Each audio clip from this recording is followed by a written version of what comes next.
تماشا ہے کہ آپ لوگوں کو اس طرح بتا کے اپنی فیور میں کرنا چاہ رہے ہیں. تو اس کو بھی دوستوں کو سیریس نہیں دیا. سیریس لیا جاتا اگر یہ نیشنل سیکورٹی کمیٹی میں بات ہوتی اور ایک ریسپانس ورک آؤٹ ہوتی. اب بات یہ ہے کہ یہ جو خط یا اس کے مضمرات یہ تو ہمیں پتا تھا موجود ہیں, لیکن یہ ساری مشکلات بھی آپ کے لیے پیدا اسی وجہ سے ہوئی کہ جو آپ نے کام کرنے تھے یا جو بات آپ نے کی ان کو ڈپلومیٹک سٹائل میں نہیں کیا. آپ نے اگر یہ کہا ایبسولوٹلی ناٹ تو وہ کوئی لینگویج نہیں ہے جو کہ آپ استعمال کریں ایک سوال کو سامنے رکھتے ہوئے. اس کے لیے ہمیشہ آپ یہ کہہ سکتے ہیں کہ جناب آپ سے سوال ہوا کہ آپ اڈے دیں گے, آپ کہیں کہ جناب یہ بڑا سیریس قسم کا سوال آپ کا, اگر یہ درخواست کسی نے کی تو ہماری پارلیمنٹ فیصلہ کرے. تو آپ کے سر سے یہ بہت کر جاتا ہے, لیکن آپ ناٹ. تو بہت ساری اس طرح کی چیزیں ہیں جو کہ ہینڈلنگ میں خراب. پھر آپ دیکھیے کہ خان صاحب نے 7 مارچ کے بعد یہ ذہن میں رکھا کہ نو کانفیڈنس موو جو ہے یہ ناکام ہو جائے گی ویسے ہی, اور یہ جو پارٹنرز ہیں یہ لوگ ہیں یہ میرے ساتھ ہی رہیں گے اور میں کسی کے سامنے جھکوں گا نہیں, میں نے کسی سے بلیک میل نہیں ہونا. آخر میں آ کے ان سب کو آپ کو جا کے بات کرنی پڑی, آپ کو یا آپ کے لوگوں کو بات کرنی پڑی. اگر یہی لوگوں کو پہلے آپ کانٹیکٹ کر لیتے تو شاید ان کے لیے آسان ہوتا فیصلہ کرنا, لیکن آپ نے نہیں کیا. ہر چیز آپ کو کرنی پڑی, لیکن اس وقت پہ آ کے جب جنرل صاحب ایک ضمنی سوال یہ ہے, یہ تو جو حالات ہیں خان صاحب کی پولیٹیکل اسٹریٹجی وہ ہم سمجھتے ہیں کہ اگر یہ بہت سے کام پہلے کر لیے جاتے تو آج یہ دن نہ دیکھنے پڑتے, لیکن جو اسپیسیفکلی خط کا معاملہ ہے, خط کی حقیقت سے زیادہ خط پہ ابہام بہت زیادہ ہیں. ایون اس بات تک بھی ابہام ہے کہ یہ مراسلہ ہے یا یہ کوئی انٹرسپٹڈ میسج ہے یا باقاعدہ طور پہ ایڈوائزری ہے یا کوئی انالیٹیکل رپورٹ ہے, یہ کچھ بھی ابھی تک کلیئر نہیں ہے. لیکن آپ نہیں سمجھتے کہ اس وقت جو خط زیر بحث ہے, حکومت نے اس کو بحث میں لایا ہے, اپوزیشن بھی اس پہ صفائیاں دے رہی ہے, الٹیمیٹ نقصان جو ہے وہ نیشنل انٹرسٹ کو کہیں نہ کہیں جا کے ہو رہا ہے, اور تحریک عدم اعتماد کے ساتھ اس خط کو ریلیٹ کرنا آپ سمجھتے ہیں کہ یہ جائز ہے, یہ مناسب ہے؟ دیکھیے مناسب اس لیے ہے کہ کہا یہ گیا ہے کہ بیسک آبجیکٹو ہے اس حکومت کو ختم کرنا, تاکہ نو کانفیڈنس کامیاب ہوتی ہے یہ چلے جائیں, اور اگر یہ ناکام ہو جاتی ہے نو کانفیڈنس یعنی یہ حکومت اگر رہ جاتی ہے پیچھے تو پھر پاکستان کے لیے مشکلات. یہ اس وجہ سے اس حکومت کے لیے یہ بڑا اہم. ارشاد صاحب کی طرف بڑھ جاتے ہیں. ارشاد صاحب, جس طرح جنرل صاحب یہ بات کر رہے ہیں, جنرل صاحب بھی وہی بات کر رہے ہیں کہ خط موجود ہے, خط کے مضمرات پہ میں نہیں جاتا, لیکن جس طریقے سے اس کو ریویل کرنے کی کوشش کی گئی ہے, اسے ٹرمپ کارڈ سمجھا گیا, پلاننگ جو رکھی گئی ہے اس میں لوپ ہولز تھے جس کا خمیازہ بھگتنا پڑ رہا ہے. دیکھیں یہ تو اعتراض ہم بھی کر سکتے ہیں, کوئی اور بھی کر سکتا ہے. مسئلہ یہ ہوتا ہے کہ جس آدمی پر ذمہ داری عائد ہوتی ہے یا جو ان معاملات کو ڈیل کر رہا ہوتا ہے, یہ فیصلہ اس نے کرنا ہوتا ہے کہ میں نے کس وقت کیا قدم اٹھانا ہے. مشورہ دینا آسان ہے, لیکن جو آدمی دیکھیں نا, آج وہ یہ خط جو تھا خطاب کرنا چاہتے تھے, ان سے ریکویسٹ کی گئی جی آپ خطاب نہ کریں, روک دیا گیا. اس وقت اگر یہ خط پبلک کرنا چاہتے یا اس انداز میں سامنے لانا چاہتے تو ممکن ہے اس وقت روک دیا جاتا, ہمیں آپ کو پتہ ہی نہ چلتا کہ خط ہے بھی صحیح, کوئی خط آیا بھی ہے یا نہیں آیا. تو اس آدمی نے دیکھا ہوگا کہ کون سا مناسب وقت ہوگا کہ جب اس کو میں ظاہر کروں اور کہاں کس موقع کس جگہ پہ ظاہر کروں. انہوں نے سمجھا کہ عوام کا ایک جمع غفیر ہے, اس کے سامنے میں ظاہر کروں گا. ایک تو یہ ہے کہ لوگ چونکہ وہ ایک چارج کراؤڈ ہوگا, وہ اس کی جو سنگینی ہے اس کو محسوس کریں گے. اگر میں کسی ٹی وی انٹرویو کے دوران اس کی بات کر دوں تو شاید اس طرح سے اس کو سمجھا نہ جائے. دوسرا, ہر سیاستدان ہمیشہ ہر معاملے سے اپنا سیاسی فائدہ دیکھتا ہے, سیاسی فائدہ اٹھانے کی کوشش کرتا ہے. یہ نہیں ہوتا. بھٹو صاحب جب وہ راجہ بازار میں جا کے لہرا رہے تھے, وہ قومی اسمبلی میں بھی لہرا سکتے تھے, قومی اسمبلی تو موجود تھی, لیکن انہوں نے مناسب نہیں سمجھا قومی اسمبلی میں وہ بات کرنا, وہ جا کے راجہ بازار میں کی, کیونکہ ان کے نزدیک وہ موضوع جگہ تھی. بیسیکلی بحث اسی پر ہونی چاہیے کہ اگر یہ خط موجود ہے, یہ دھمکی ہمیں ملی ہے, تو یہ دھمکی عمران خان کو نہیں ملی, یہ پاکستان کو ملی ہے, پاکستان کی خارجہ پالیسی کو ملی ہے, پاکستان کی خودداری کو ملی ہے, پاکستان کی قومی غیرت کو للکارا گیا ہے. تو اس کے ساتھ ڈیلنگ جو ہے حکومت کی, اپوزیشن کی, میڈیا کی, لیکن ارشاد صاحب یہاں پر سوال یہ بنتا اسی ہے انداز کہ میں ہونی اگر چاہیے. یہ نہیں دیکھنا چاہیے کہ عمران کو اس کا کیا فائدہ ہے, عمران کو کیا نقصان ہے. ارشاد صاحب اگر عمران خان صاحب کو ہی ملی ہے تو انہیں پاکستان سے علیحدہ کیسے کیا جا سکتا ہے کہ جب آپ ایک چیئر پہ بیٹھے ہوں تو دھمکی آپ کو ملی تو وہ انڈائریکٹ پاکستان کو ہی دھمکی ملی؟ تو میں تو یہ بالکل یہی ہے, اور کیا ہے.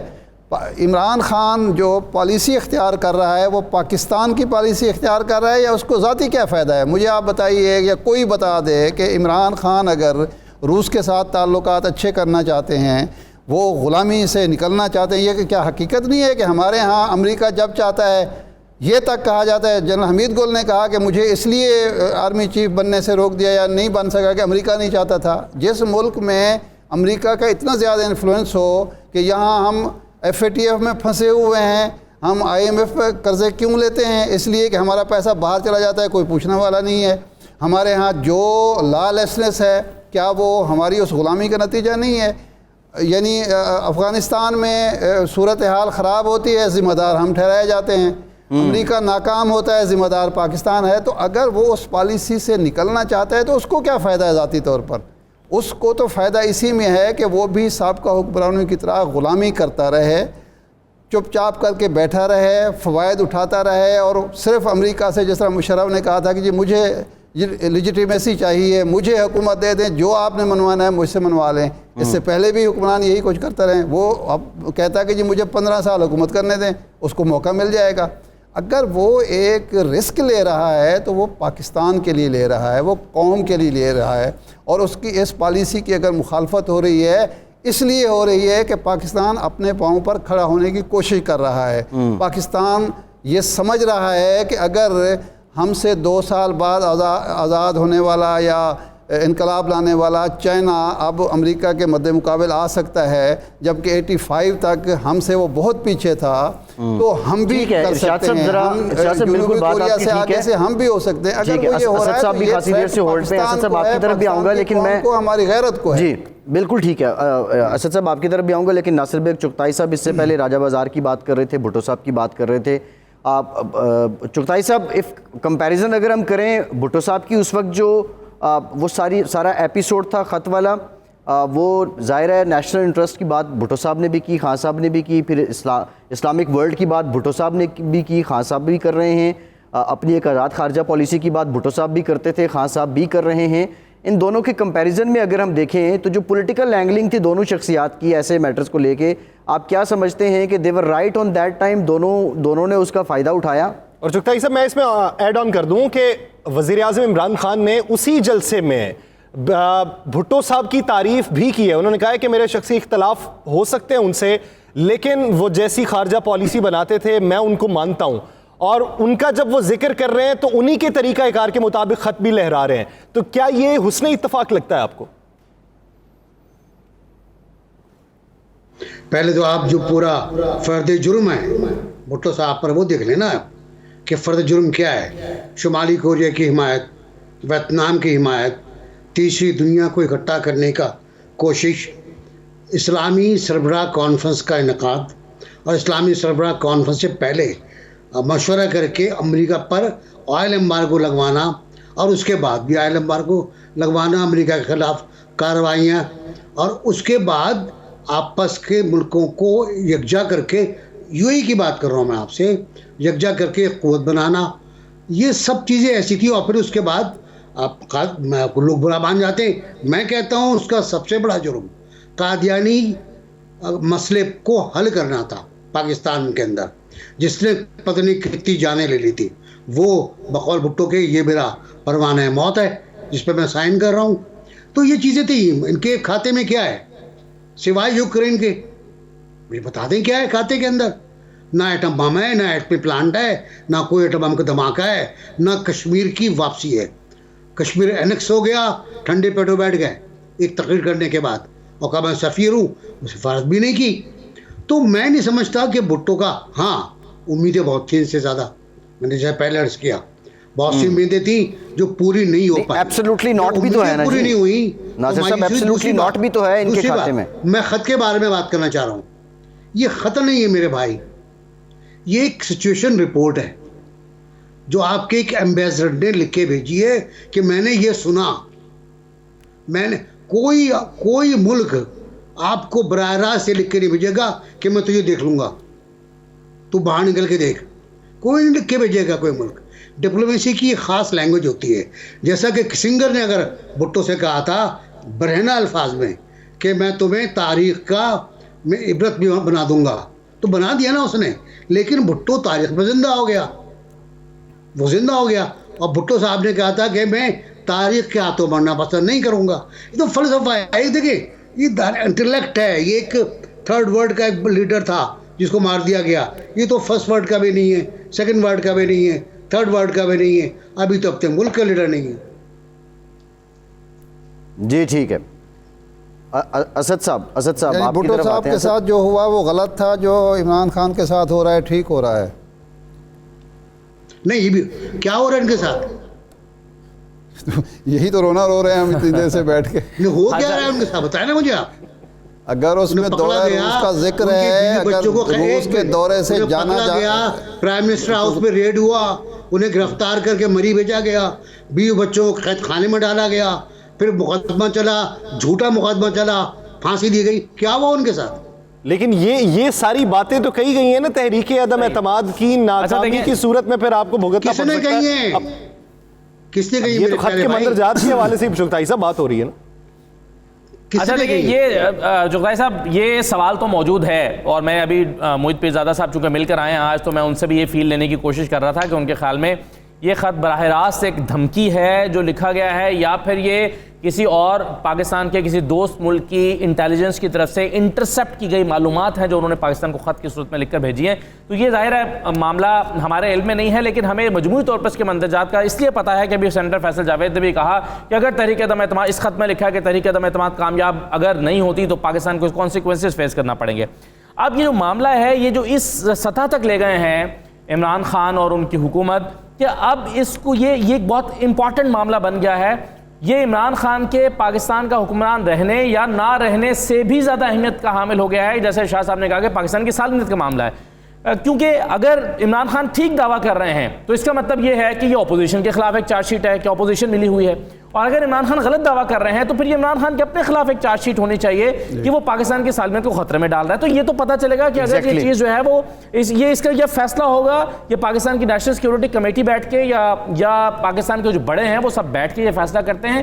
تو یہ میرا خیال ہے خط کا معاملہ ایسا نہیں ہو سکتا کہ یہ سیاسی مفادات کے لیے اس کو ایک موضوع بنایا جائے اور پھر یہ ہوا میں ختم ہو جائے, یہ تاریخ کی کتابوں میں گم ہو جائے, اور 25 سال کے بعد ہم بیٹھ کے یہ فیصلہ دوبارہ کر رہے ہوں کہ جیسے بھٹو کو دھمکی ملی تھی. فیصلہ ہونا چاہیے, بالکل ٹھیک ہے, اس کا فیصلہ ہونا چاہیے, پراپر فورم ہے اس پر ہونا چاہیے.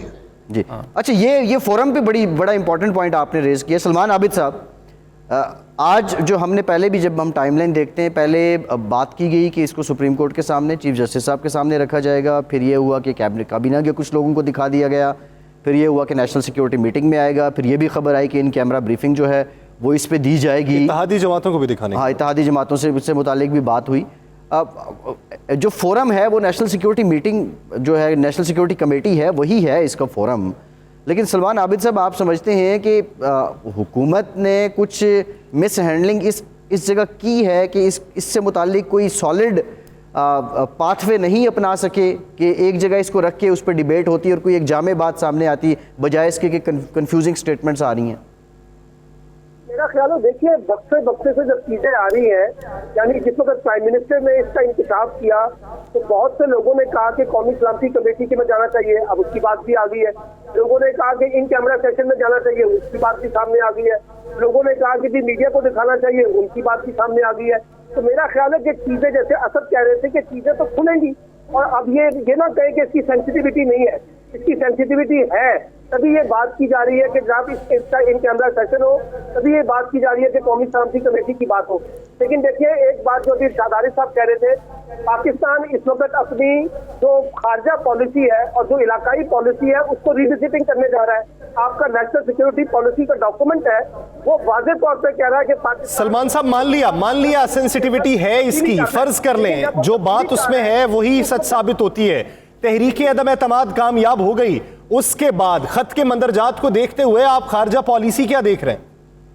دیکھیے خارجہ پالیسی میں آپ سے کہہ رہا ہوں کہ پاکستان نے جو نیشنل سیکورٹی پالیسی کا ڈاکومنٹ بنایا اس کا تعلق تحریک عدم اعتماد کی کامیابی اور ناکامی سے نہیں ہے.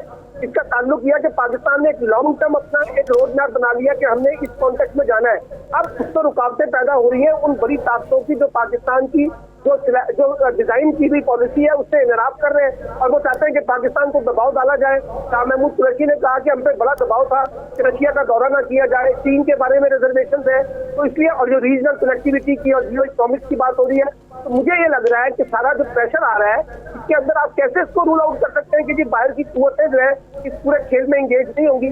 بالکل ہوں گی کہ آپ ان کے نیشنل ان کے جو انٹرسٹ ہے اس کے اوپر ضرب لگا رہے ہیں. جب آپ کہہ رہے ہیں ایبسولوٹلی ناٹ کہہ رہے ہیں، آپ یورپین یونین سے یہ کہہ رہے ہیں کہ جناب آپ ہمیں تو خط لکھ رہے ہیں لیکن کیا آپ نے ہندوستان کو خط لکھا ہے اس کے بارے میں؟ تو میرا خیال ہے کہ ایک اپنے پاکستان کا جو حالیہ بحران ہے.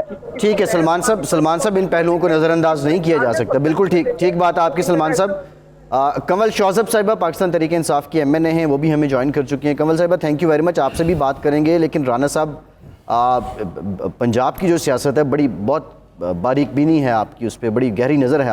جو علی موسیٰ گیلانی صاحب نے شاہ محمود قریشی صاحب پہ الزام عائد کیا کہ یہ خط دفتر خارجہ کے کسی افسر سے شاہ محمود قریشی نے لکھوایا ہے اور پھر یہ پرائم منسٹر تک پہنچایا گیا ہے، کیا یہ محض ملتان کی ایک سیاست ہے اور انہوں نے موقع دے کے طاق دیا شاہ محمود قریشی صاحب پہ، یا اس میں کوئی حقیقت کے قریب بات ہو سکتی ہے؟ اور اگر حقیقت کے قریب بات نہیں ہے تو آپ کیا سمجھتے ہیں کہ کتنی سنگین کارروائی ہو سکتی ہے علی موسیٰ گیلانی صاحب کے خلاف، یہ محض ایک سیاسی بیان ہی لیا جائے گا؟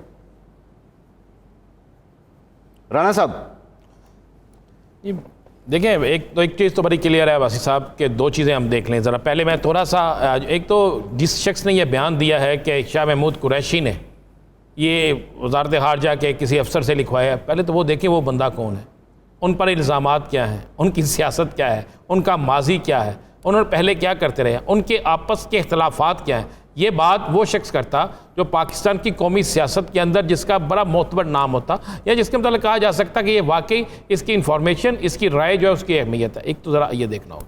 دوسرا ابھی ساری گفتگو ہو رہی تھی اور اس گفتگو میں کہا جا رہا تھا کہ جناب اس کو سلامتی کونسل میں لے کے جانا چاہیے، بالکل جانا چاہیے. پھر بات دوسری کی جا رہی تھی کہ جناب کسی طریقے سے یہ جو ہے یہ جو معاملہ جو ہے اس پہ ہمیں عمران خان نے کیا ہے اور اس معاملے کے حوالے سے کیا ہو رہا ہے، کیا آئندہ خارجہ پالیسی وہی ہوگی جو عمران خان چاہتا ہے؟ تو خارجہ پالیسی وہ ہوگی جو آپ کی OIC اجلاس سے پہلے اپوزیشن جماعتوں نے رسپانس دیا، جنہوں نے کہا کہ پاکستان کے اندر اب OIC کا اجلاس نہیں ہونے دیں گے، جنہوں نے OIC کے اجلاس کے حوالے سے مختلف ایسی افواہیں اڑائیں، ایسی بیانات دیے کہ جس سے پاکستان کے اندر ایک بالکل تضاد پیدا ہو سکے کہ سیاسی جماعتیں اس OIC کے اجلاس پہ متفق نہیں ہیں.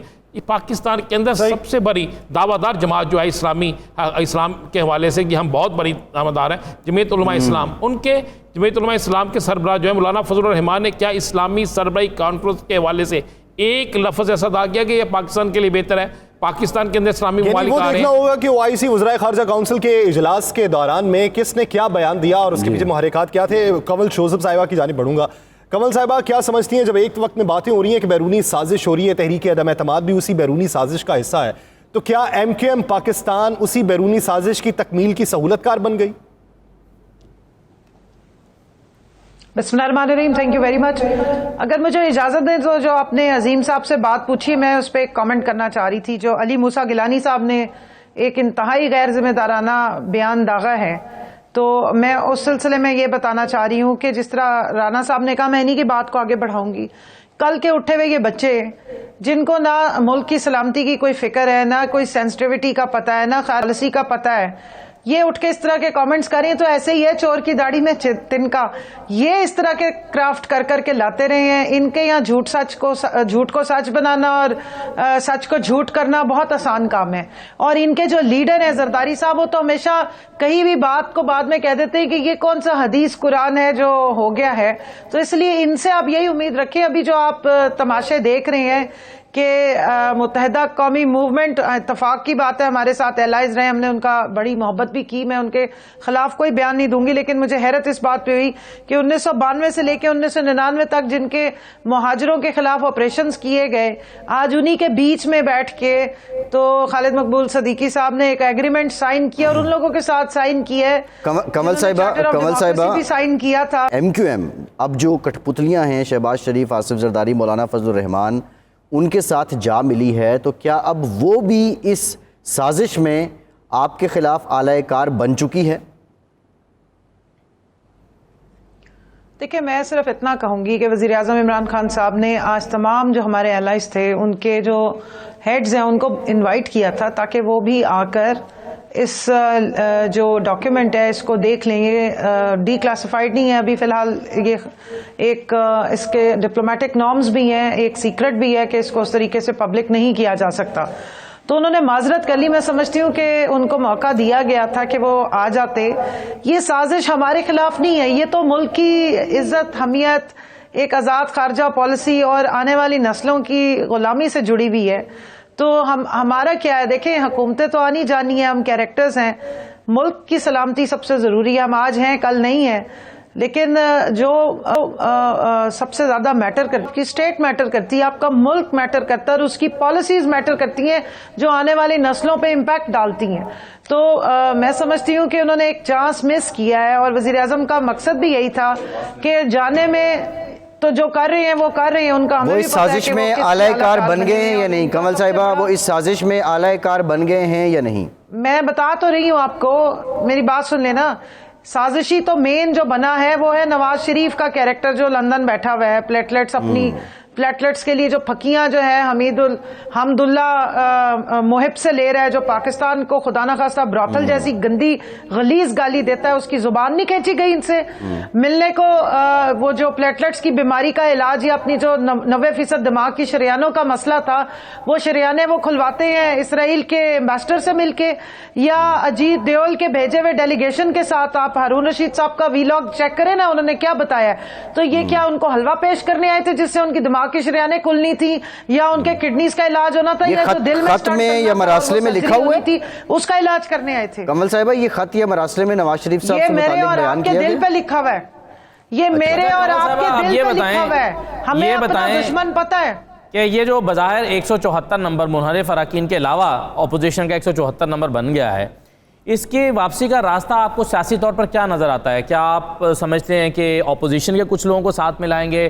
یہ جو امید کی کوئی کرن موجود ہے وہ کیا ہے؟ سیاسی راستہ کیا ہے آپ کے پاس؟ اسد بھائی، اس میں ایڈ کر لیں کہ اس وقت سندھ ہاؤس کے اندر اجلاس جاری ہے، 196 اراکین اسمبلی اس میں وہاں پہ موجود ہیں۔ عامر لیاقت صاحب بھی ہیں، شاہد صاحب۔ وہ تو منحرف اراکین ہے نا جی، ان کا تو سٹیٹس یہ ہے کہ ان کے بارے میں بھی یہ طے نہیں ہے کہ ان کا ووٹ کاؤنٹ ہونا یا نہیں ہونا، اس لیے ہم صرف اپوزیشن کی بات کر رہے ہیں۔ جی کمل صاحبہ۔ جی اسد، یہ نمبرز کا جو ایک میجک کریٹ کرنے کی کوشش کی گئی ہے، اگر نمبر ان کے پاس پورے تھے اپوزیشن کے تو کیا ضرورت ہے اتحادیوں کی بھی؟ اور دوسرا، اصل گیم ہونی ہے جس دن ووٹنگ ہونی ہے، اس دن کتنے لوگ سامنے آتے ہیں اور کتنے لوگ آ کے ووٹ کر کے جائیں گے وہ میٹر کرتا ہے۔ اجلاس جہاں مرضی بلا لیں، کھانے پہ جس کو مرضی بلا لیں، جتنا مرضی لوگوں کو ڈیٹینشن میں رکھ لیں، کسی کے مساج کروا دیں، کسی کو میریٹ میں کھانے کھلوا دیں، جو مرضی ان کا دل میں آتا ہے کر لیں۔ اصل میچ اس دن ہے جس دن انہوں نے اسمبلی میں بلا کے ووٹ کاؤنٹ کروانا ہے، اس دن تک کا میں بھی انتظار کر رہی ہوں، آپ بھی اس دن کا انتظار کریں۔ یہ اگر یہ سارا ڈرامہ نہ ہوتا تو یہ استعفے کے لیے نہ کہہ رہے ہوتے، یہ بالکل نہ کہتے کہ وزیر اعظم خود ہی استعفیٰ دے دیں، کیونکہ اندر سے ان کو بھی پتا ہے کہ حالات خراب ہیں۔ وہ جو 163 یا 162 کی سیڑھی تھی نا، وہ آج تک انہوں نے بھی پورے نہیں دکھائے ہیں۔ پارلیمنٹری پارٹی کی ان کی میٹنگ میں بھی بندے پورے نہیں آتے رہے ہیں۔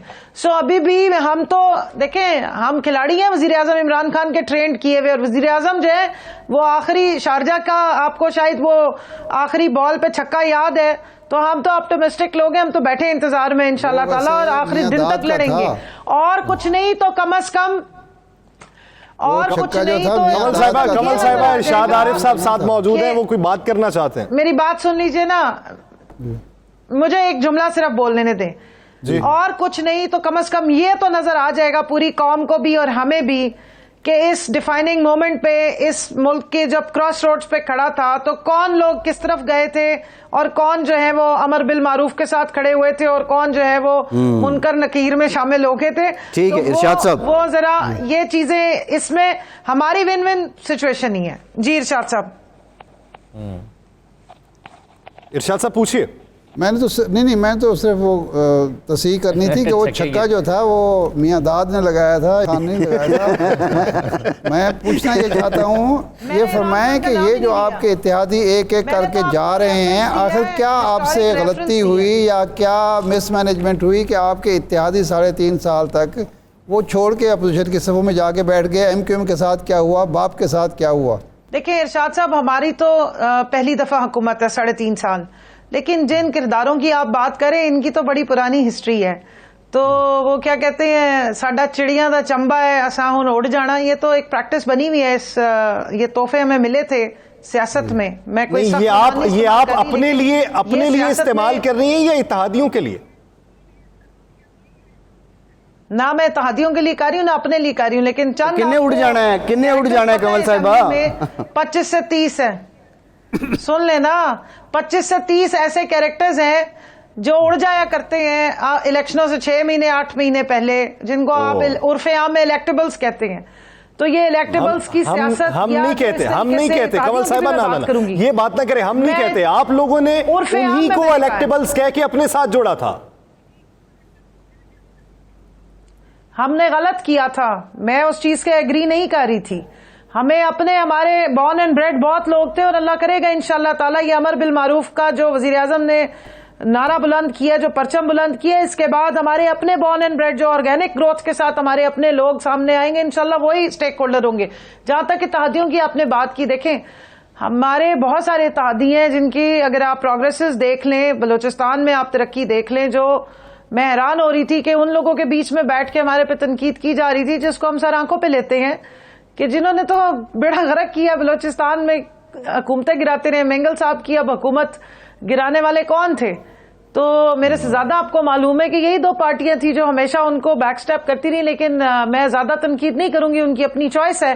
ان کو لگتا ہے کہ انہی لوگوں کے ساتھ ریٹرن ایگریمنٹ کر کے شاید اگر ان کو گارنٹیز مل گئی ہیں تو وش دیم بیسٹ آف لک. لیکن سیاست میں جس طرح کی روایتی سیاست کے عادی ہیں, راستے کھلے رکھے جاتے ہیں, دروازے بھی کھلے رکھے جاتے ہیں, اور ڈائیلاگ کی اور بات چیت کی ہمیشہ گنجائش رکھی جاتی ہے.